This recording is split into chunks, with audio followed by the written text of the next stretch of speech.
Hello, I'm Curtis, and this is a video for Shift 4. One thing from the shift that caught my attention was a person's difference in performance being dependent on how much that person prepared to succeed. You can not only tell the difference in performance, but in the person's body language as well. Someone who is overcoming a goal with little to no preparation or experience to help them typically has a more awkward look to them. The nervousness and discomfort show in the person's body. Meanwhile, someone who is extremely prepared will have will seem a lot smoother in their performance.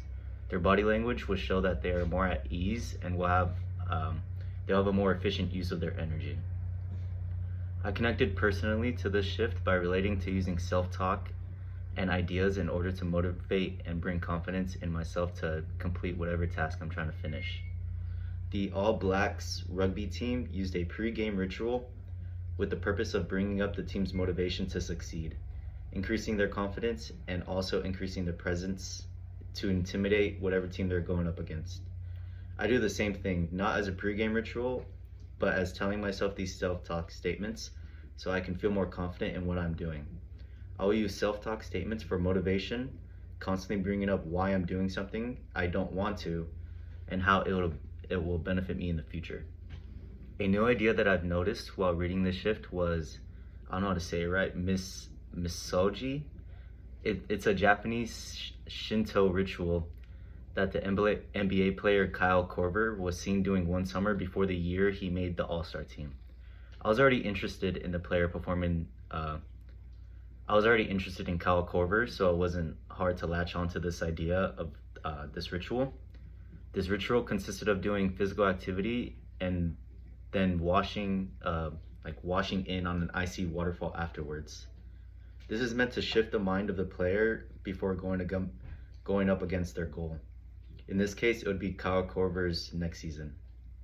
One of the biggest comparisons that I've noticed from this reading is to what we've learned so far with arousal regulation. Arousal regulation talks about how there's a specific or optimal amount of arousal needed while performing a task in order to fully maximize their performance in said task. In other words, it's to bring out your best self to achieve the goal you are pursuing. If your arousal level is too low, then you won't have enough interest to perform the task at your best. If your arousal level is too high, stress and overstimulating factors could come into play and hinder your performance. In this case, high in arousal levels were considered as redhead and bluehead, with redhead being too much arousal and bluehead being low arousal levels.